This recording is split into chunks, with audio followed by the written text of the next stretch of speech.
Okay, we are continuing a very brief discussion about the AFC South. Dustin just pushed back in a similar way that I would to Cody. So, And that's expected. I'm like I said, I'm taking a bold take here. I'm taking a really bold take. Um, you're absolutely right. This is an offensive league. It's you know what would you call it? Just like winning through the air is really the kind of the idea of this league now. Scoring 25, 30 points, as you said. I think that Houston's gonna be able to keep a lot of teams under 20 points. I think they're gonna be able to do that. And then CJ Stroud is going to be able to score 27 points, 25 points. They're not going to be, this offense isn't going to be electric. I'm not saying that at all. I think it's the defense going to be winning the games. And so I think that they're going to be in a lot of close games, that their record's going to be maybe showing them that they're better than they actually are. This is a weak division. I'm saying they're not going to win a playoff game, but they're going to go to the playoffs. And I think it's because of that defense. So I think that's how they're going to do. They're going to keep a lot of these teams under that danger zone of scoring, and their offense is going to find a way with. I really like Damian Pierce as well. He's a really good running back. The receivers I think are looking good. I'm just high on it. But it'll be on the back of the defense. I think is gonna how it's gonna happen. okay. Um, Moving on to the NFC North and the Chicago Bears. We're going to start with. This was the worst team in the league last year. They won the first overall pick, which they eventually traded. We'll talk about that in a second. Justin Fields is their quarterback for the third year in a row. At the second half of last year, he really started developing really well as a runner. Well, let me make that clear. The Bears' offense designed plays to really attach to his skill set as a runner, and he responded with over 1,100 yards rushing. As a passer, there's still a lot to develop, but as an athletic freak, he is one of the best in the league. He's up there with Lamar Jackson as far as athletic quarterbacks that can run really well on you. Uh, they uh, they felt good about the running back situation that they let David Montgomery walk in free agency because Khalil Herbert was the NFL leader in yards per carry. He was averaging 5.6, 5.7 yards per carry at the end of last year, and they thought that's really good to work on. And so Khalil Herbert's their new running back. They traded the number one overall pick to the Panthers for a package that includes DJ Moore. He was a big piece why they traded that. DJ Moore is one of the best receivers in the league, one of the more underrated receivers. He's so good at yards after the catch. He's so good in the slot. So good at getting open. And this was a really good move that they thought that they could do to bring him into that offense that includes Darnell Mooney and Chase Claypool as well as Cole Kmet at tight end. Offensive line, Braxton Jones was the steal of the draft last year. He was a fifth round pick and started at left tackle from day one and was really good. And so, steal of the draft. They're hoping Darnell Wright at right tackle, who was a first round pick out of Tennessee. Actually what they swapped the two picks with Carolina. This was the pick that they traded for as well to be the starting right tackle. Nate Davis was brought over from Tennessee at right guard as well. Cody Whitehair is not a natural guard. He's a natural center. And he was going to go back to center until Tevin Jenkins, who is their left guard, tore his Achilles in the offseason and is lost for the year. So Cody Whitehair is moving to left guard. Lucas Patrick is starting at center. Demarcus Walker, Yannick Ngakoue, Andrew Billings, all three new additions to this defensive line. Justin Jones is the only holdover. Yannick Ngakoue has been really good in his career. They're hoping that he can help that pass rush a lot, which was non-existent last year. You can see all three linebackers have switched out as well. The Bears changed out pretty much their entire defense. Tremaine Edmonds is the big addition to talk about here. The Bills linebacker, he went to the Pro Bowl 3 years in a row, I think, and he's kind of the big 6'5" Bryant Urlacher type of linebacker. They're hoping to get there. Dylan Cole, TJ Edwards, who led the Eagles in tackles last year as well. That are two big additions for Chicago. The secondary stays the same. Jalen Johnson is a CB1 over there. Kyler Gordon is coming along on the outside. The two safeties were really good. Eddie Jackson, Jaquan Brisker. That's the heart and soul of their secondary right there, and maybe of their defense. They're those two safeties. Offensive depth. Deontay Foreman brought over from the Panthers. Travis Homer brought over from the Seahawks to help at running back. Other than that, the two tight ends that they brought in as well, Robert Tonyan and Mercedes Lewis, both from the Packers, to help that receiving game. Defensive depth, you don't see a whole lot here. Tyreek Stevenson was a second-round pick out of Miami. He's going to play a lot of slot corner spot for the Bears, and so he's going to play a lot. Jervon Dexter as well as Zach Pickens, the two defensive tackle additions in the draft, will play a lot also. Special team stays exactly the same as last year. Nothing really to talk about there. Matt Eberflus is entering his second season as the Bears coach. They went 3-14 last year, worst team in the league, but all of the coaching stays the same. Luke Getsy, Alan Williams as the team coordinators. Cody, I think.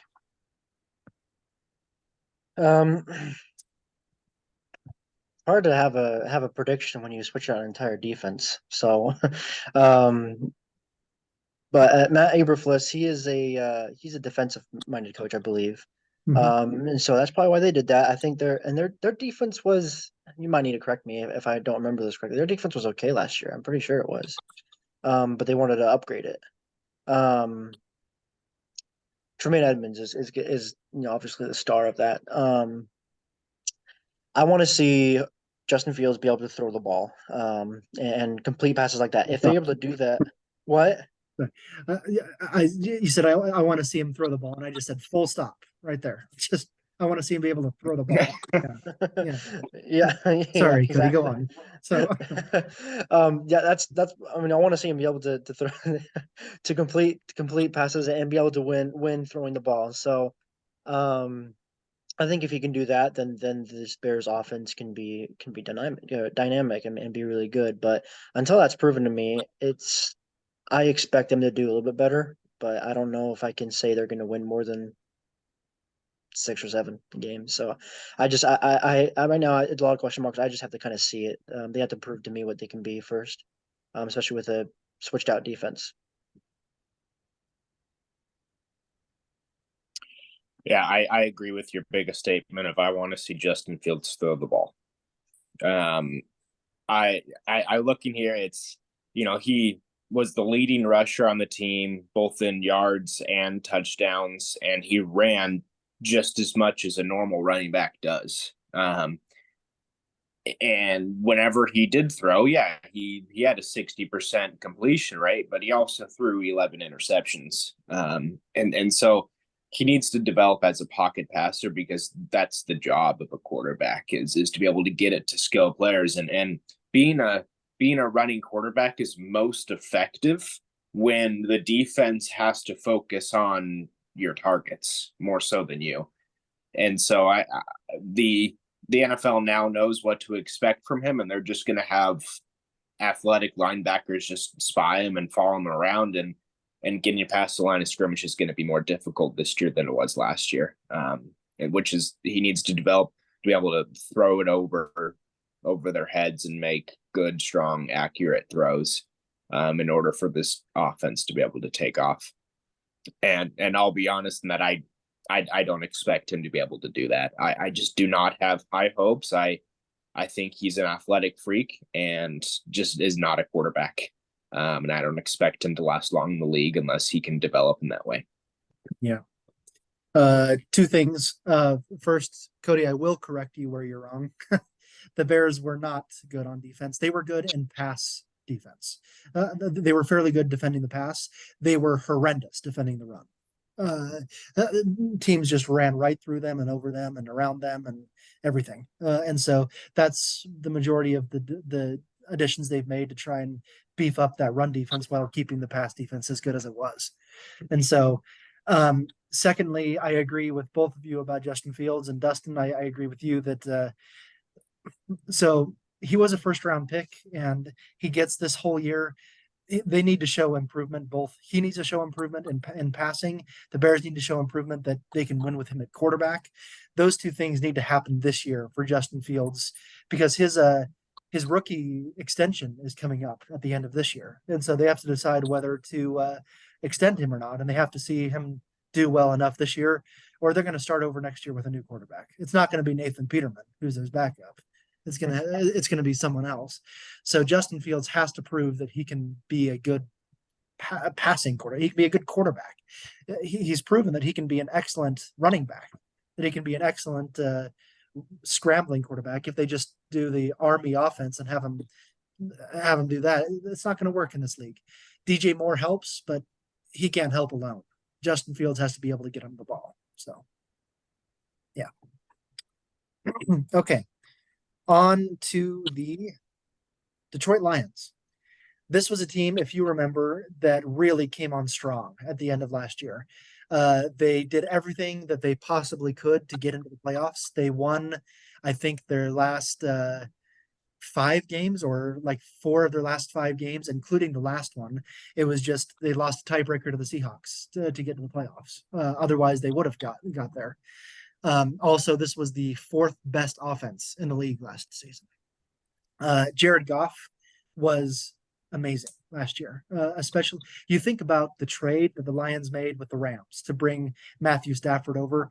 Yes, Matthew Stafford won a Super Bowl with the Rams, so you can say that worked out best for the Rams. But Jared Goff has been the better quarterback of the two. He's been better than Matthew Stafford in Detroit, and that proved that was true last year. He was excellent, and he got better as the season wore on as well. So he's been great. The Lions switched out both of their starting running backs last year for 2 new ones. Both Jamal Williams and DeAndre Swift are gone, and they bring over David Montgomery from the Bears to be the bell cow, and they draft Jahmyr Gibbs from Alabama to be that receiving 3rd down running back. Amon-Ra St. Brown was an all-pro at wide receiver. He was excellent. They bring back Marvin Jones, who started his career in Detroit. They bring him back to be that other receiver. Sam Laporta is a rookie. They drafted him in the 2nd round, one of the best tight ends, maybe next to Dalton Kincaid as the best tight end in the draft last year. So a lot of changes in the offensive weapons, but they really like where they're going. This was one of the best offensive lines in the NFL last year.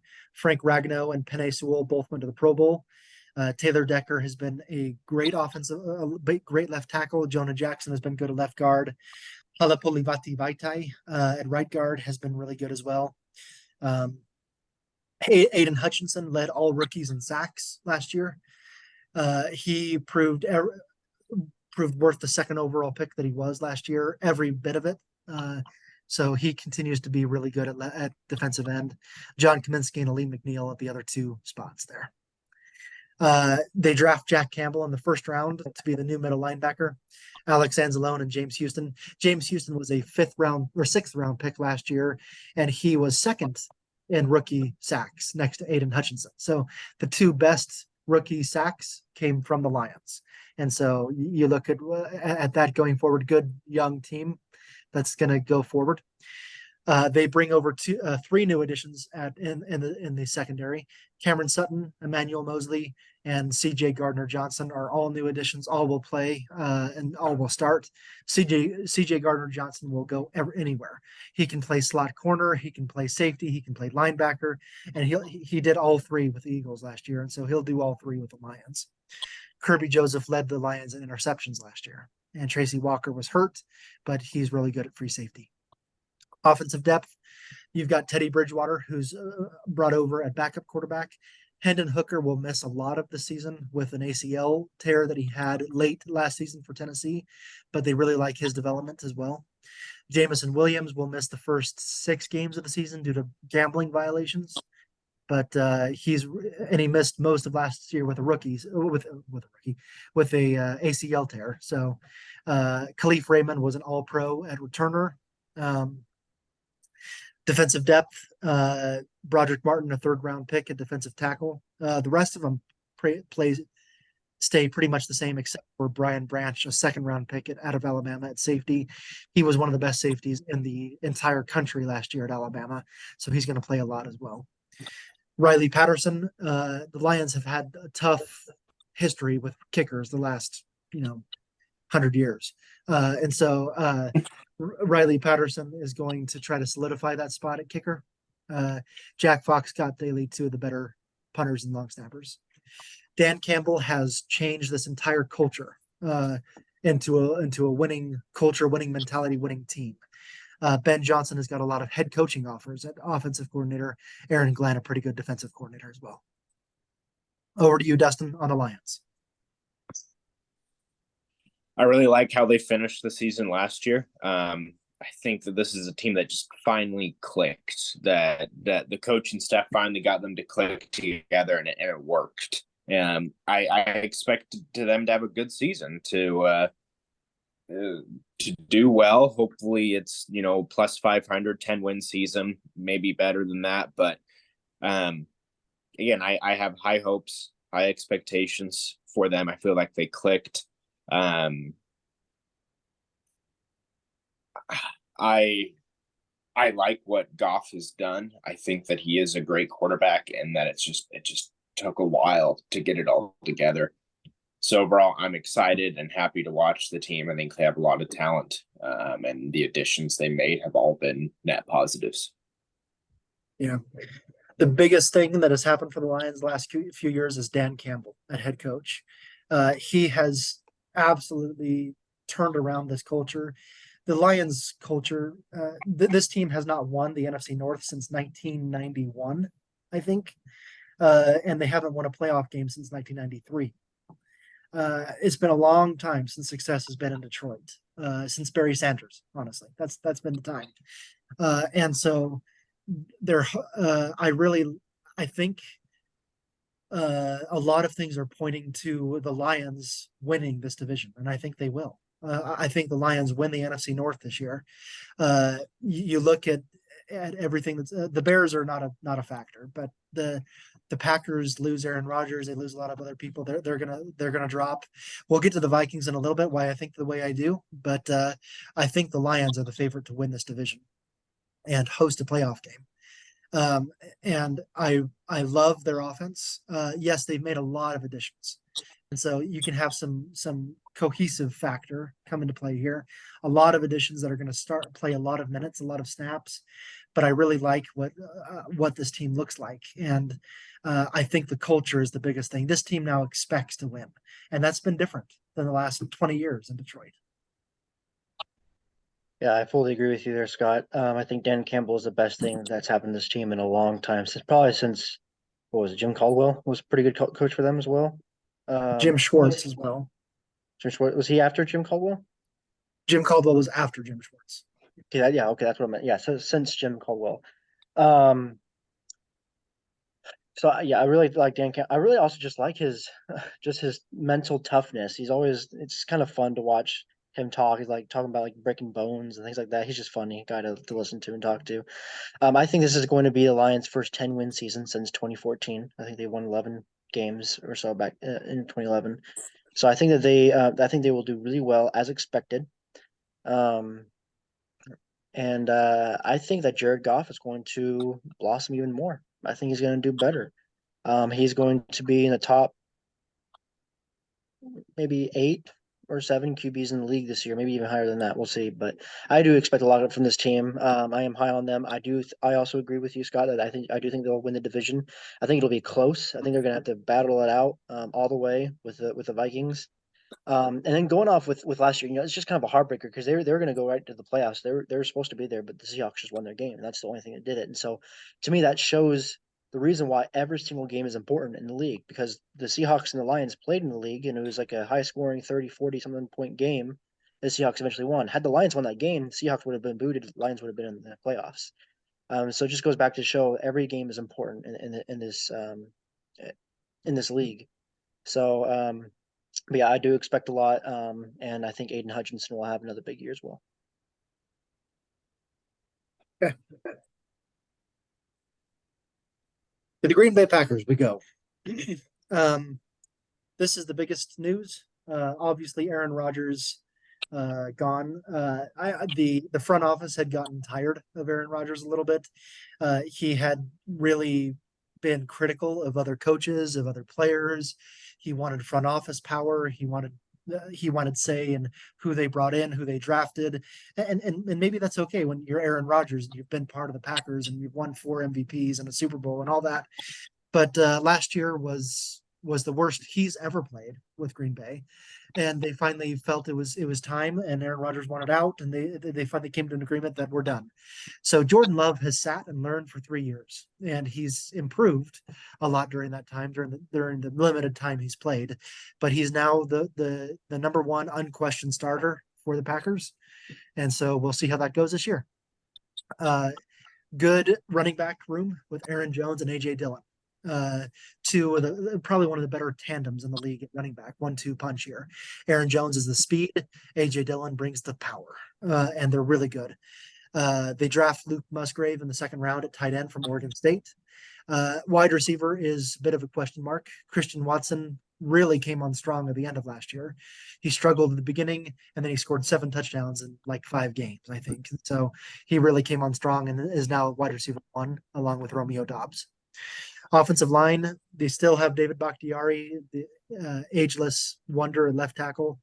Elton Jenkins went to the Pro Bowl last year. He can play anywhere along this line, but he'll try to settle in at left guard. Josh Myers and John Runyon were also holdovers from last year. Right tackle was a big problem last year, and they're going to try the Zach Tom out of Wake Forest at the starting right tackle spot. He was a draft pick last year in the 4th round, and they're going to start him at right tackle this year. Whoops. Devontae Wyatt was a little bit of a bust last year in a 1st round pick, but they like him enough to start him again at left end. Kenny Clark is one of the better defensive tackles in the NFL. This is a really good linebacker unit all across the board. Rashawn Gary and Preston Smith, 2 good edge rushers. Devondre Campbell, an excellent middle linebacker. Quay Walker proved a lot last year. He led the Packers in tackles at middle linebacker. That's a really good linebacker unit. Jair Alexander, all pro at corner, one of the best in the league. Eric Stokes on the other side was touch and go as a rookie, but enough to start at the outside corner. Rasul Douglas is a ball hawk at slot corner. He picks off a lot of passes. Darnell Savage, free safety, benched at the end of last year. The last three games, he didn't even play. He wasn't even active, but they want to give him another shot at free safety, and they bring over Jonathan Owens, strong safety from the Texans, who started every game last year, had over 100 tackles, and so he's going to start at strong safety. Offensive depth, you can see the draft picks all over the board, all over the place. Sean Clifford, set a lot of records at Penn State, is the backup quarterback there. Everywhere else, there's changeovers. Yosh Nijman, the offensive tackle down here, was the starter at right tackle last year, so he can play if Zach Tom doesn't prove that he's there. More draft picks. You can see not a lot of additions. The Packers stay away from free agent additions pretty much. There's only 3 really.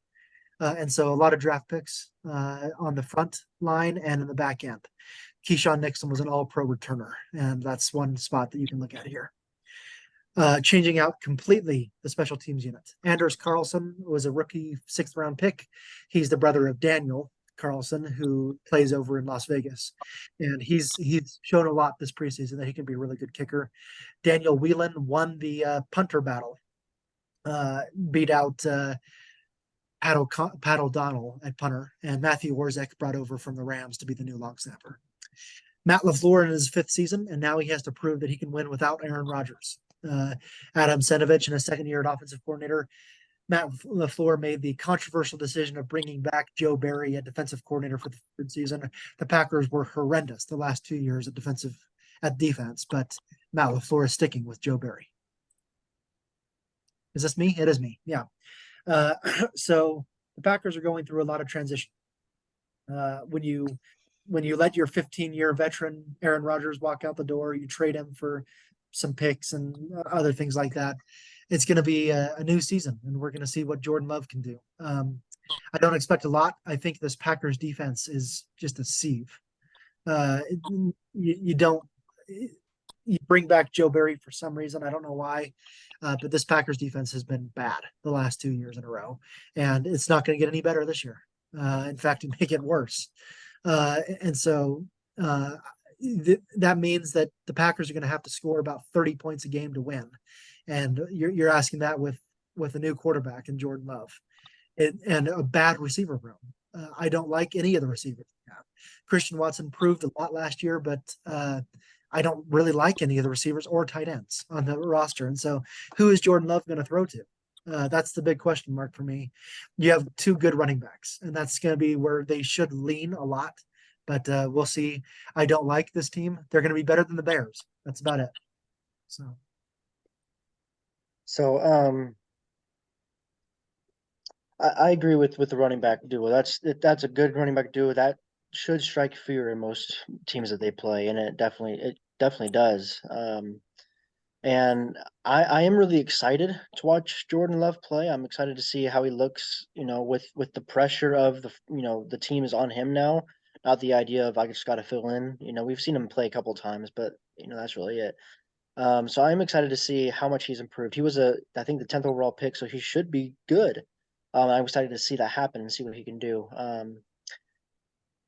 The Yeah, it's funny. My pick was last year. My pick for defensive rookie of the year was Devontae Wyatt, and that did not work out for me in that paper at all. My biggest concern about this team is health concerns, injuries. As we were looking at the depth, a lot of rookies, right? And so if someone goes down, when someone goes down, I should say when someone goes down, there's injuries part of this game. You have someone coming in who's unproven, untested, and so it's really you're playing and you're basing this year off of what you've got on your first string team, which is just to me is not a very good idea. You need to have a lot of good depth behind you to be able to get through the year. There's a long season, and with a lot of those rookies and they're untested, unproven, I think that even if they are doing well, it's going to backfire them midway through the season, then maybe a little end of the season with all those injuries that are going to start stacking up on them. They just won't be able to hold it. Great analysis from both of you. Yeah, I think that their depth and their lack of experience through all levels of the team is definitely going to hurt them in multiple areas. I also think the defense. I like what you said, Scott. That this offense is going to have to get into the end zone 5-6 times a game in order to try to win games. And for that reason, I expect Jordan Love is going to be kind of like a bright spot on the team, that he's going to have a great year. He's got a lot of experience in learning. He knows the offense well at this point, and he's going to come in and going to be a bright spot, have a throw 25 touchdowns in the season, but it's just going to be really difficult to translate to wins because they have to lead the team to score 30 to 40 points a game in order to win, just because the defense can't keep up. And so I agree with both of those. Expect it to eventually lead to a rebuild either next year or the year after, a full rebuild. Okay. Last team of the division, last team of the day, Minnesota Vikings. They set a record by winning 8 one-score games. They were 8-0 in one-score games. Pretty amazing. The problem was when it wasn't a one-score game, they lost. They lost. Their average losses were by 22 points per game. And so when they lost big. But when they won really close. So that's something to keep in mind. Kirk Cousins is another person who's on a lame duck year. He is not. They have not extended his contract. He did go to the Pro Bowl last year, and has proven himself in the regular season. He throws 30 touchdowns a year, 8, 9, 10 interceptions or so, but he doesn't win in the playoffs. They lost the home playoff game last year, and so he's playing on a contract that's going to expire after this season. And so they may renew him if he plays well enough, or they may turn it over to someone else. And we'll talk about that in a second. They let Dalvin Cook go in free agency. He was a really good player for them in his career, but he kind of slowed down a little bit at the end of last year. And so they are bringing Alexander Madison up to be the new starting running back. Justin Jefferson is unquestionably the best wide receiver in the NFL. He proved that last year.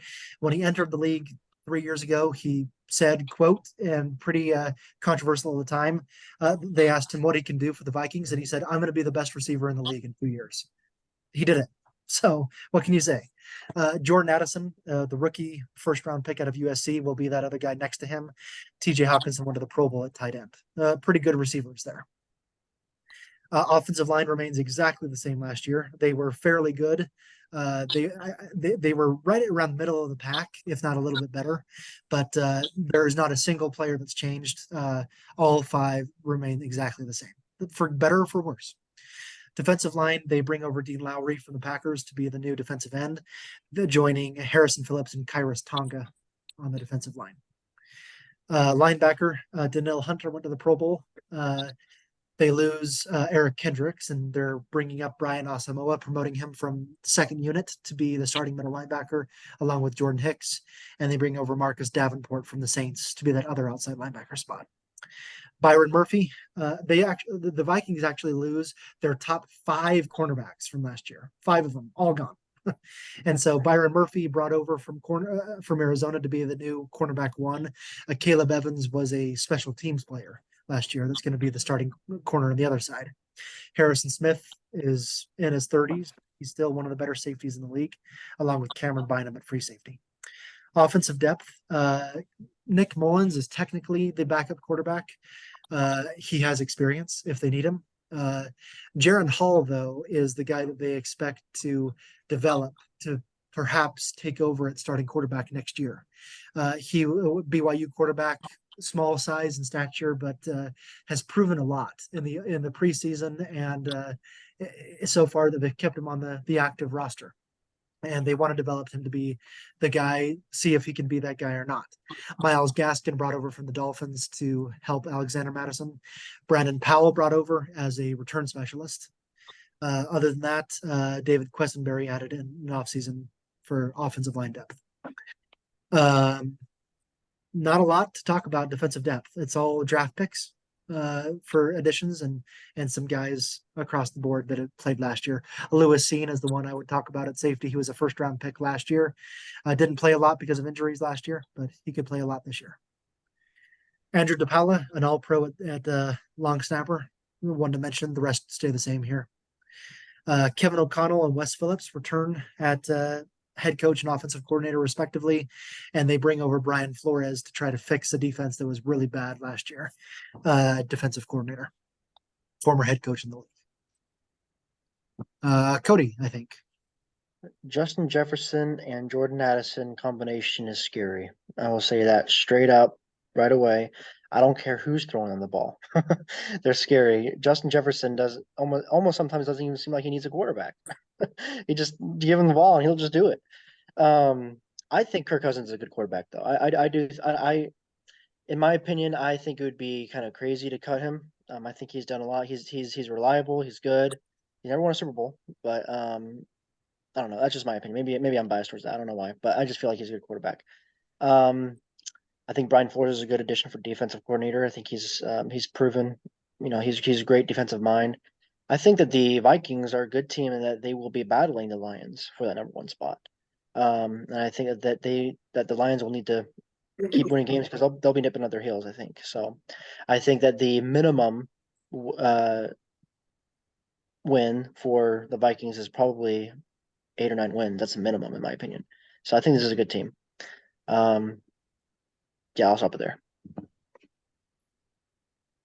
I think Kirk Cousins is the most underrated player in the league, and I think that he's quietly perhaps the second best quarterback in the league. I think he's fantastic. Cody said it with Justin Jefferson, doesn't matter who's throwing the ball. I think it absolutely matters in that Justin Jefferson's been so great because he has a accurate quarterback who's not afraid to take a hit in order to get him the ball at the right time. I love Kirk Cousins. I think he's great. And I think that he can have an MVP caliber season this year.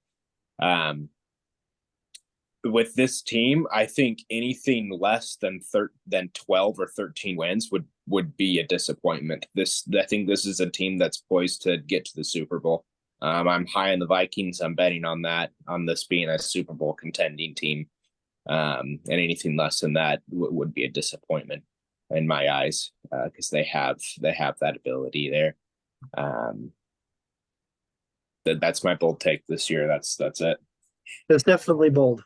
And let me say once again, reiterate that this team was extremely lucky in winning, or maybe not lucky, but they won 8-0 in one score games. That doesn't happen. One score games usually flip. You go 4-4, or at best 6-2, or whatever. It's never happened before where a team goes 8-0 in one score games, and and then when they did lose, they lost big. And so that kind of thing doesn't look good to me. I think that I think if they lose more games the way that they did, and they kind of flip some of those one score games, this is a team that will struggle to make the playoffs. But I do have them making the playoffs. But I love their offense. They're going to score a lot of points. Their defense is a problem, and I think to do well in the postseason, you have to have both. You really do. And I just don't see them being the team that I think, Dustin, you see them being. And so I will push back in my analysis there that this is a team that will squeak into the playoffs. I see them as a 7th seed for me. But they'll be good enough, especially offensively, to win enough games to get into the playoffs. Okay, let me share my screen here. What we picked. We have, you can see obviously Lions and Vikings 1 and 2, and Bears and Packers 3 and 4 across the board. It's just kind of where we're placing them. Cody and I have Lions in first and Vikings in second. Dustin, you have the Vikings winning that division, and then again, it's all over the board whether we pick Bears or Packers to finish 3rd or 4th. But in my mind, the Bears are a clear 4th. I guess in Dustin's mind too. Dustin and I both think the Bears are a clear 4th. But the Packers could challenge. Any thoughts? Not for me.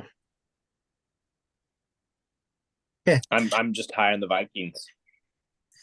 Okay, in the last few minutes we have, I'm going to go down here and we're going to look at some wild card picks. I'm going to go through this pretty quickly. So you can see here your Cody and Dustin's picks here. Chiefs, Jets, Bills for Cody. Bengals, Bills, Jaguars for Dustin. I have the Chiefs, Bengals, Chargers. I have that rematch from last year that the Chargers win on the road. NFC wild card, Cody and Dustin here. Vikings, Giants, Eagles, Giants, Seahawks. For me, the 49ers, Lions, and Cowboys. Divisional in the AFC. Bills, Chiefs, Bills, Bengals. Because I have a matchup between the Bengals and Chiefs in that divisional round that the Bengals I'm predicting to win on the road. NFC divisional. Dustin has a Cowboys Vikings. Cody has 49ers Seahawks. I have Eagles 49ers. AFC Championship game. Bills, Chiefs, Bills. NFC Championship game. Seahawks. Yikes. Vikings and 49ers. And the Super Bowl, Bills, Chiefs, Bills. And we have those awards, yeah.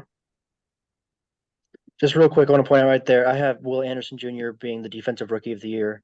Again, just showing that defensive powerhouse, in my opinion. That concludes our NFL preview for the year. Games start on Thursday. The season opens on Thursday. Next week, we don't even know what we're talking about yet, but we'll figure that out. So thanks everyone for enduring a month of NFL preview. I hope it was good for everyone.